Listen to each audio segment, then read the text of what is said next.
L-isem ta' George H.W. Bush iqanqal tifkiriet partikolari għal Maltin, hekk kif kien ġie Malta lejn l-aħħar tal-1989. Flimkien mal-eks-President tal-eks Unjoni Sovjetika Mikhail Gorbachev u ħasem fis-Summit tal-Paċi Storiku, magħruf ukoll bħala The Malta Summit. Il-mewt ta' Bush waslet eżattament 29 sena wara li sar dan is-Summit Storiku.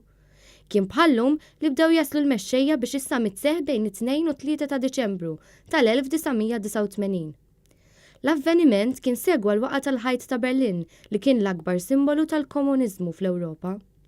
Net News iltaqa' mal-eks-Ministru Tonio Borg li spjegalna aħjar għalfejn intażlet Malta għal dan is-summit. Hemm gvern ġdid dak iż-żmien qed nitkellmu sentejn wara l-elezzjoni tal-1997, naħseb is-summit ma kienx isir ġewwa Malta. Is-summit sar ġewwa Malta għaliex il-gvern ta' dak iż-żmien u l-Prim Ministru b'mod partikolari ħadmu.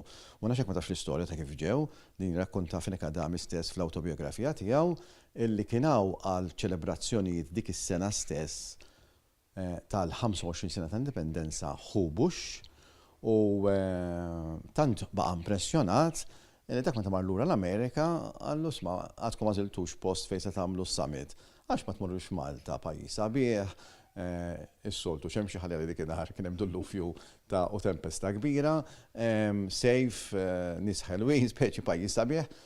Imma kienet l-inizjattiva ta' Finek Adami li ma meta ċemplulu naturalment aċċetta għalina kienet sfida kbira bħala pajjiż żgħir.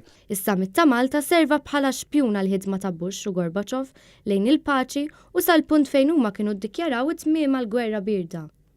Tkellimna kemm ma' Tonio Borg kif ukoll il-ġurnalist Mario Schiavone dwar ir-reazzjoni tagħhom għall-aħbar tal-mewt tal-eks-President George H.W. Bush.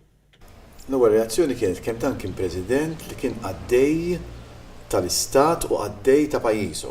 Ġurek tara l-ħajja tiegħu kienet mimlija ħafna.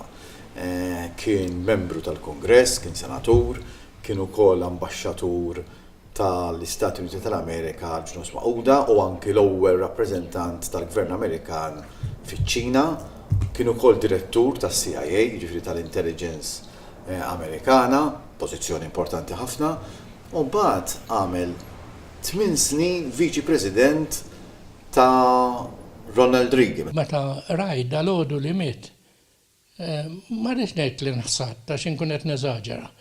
Imma law neġġi f'moħħi das-summit.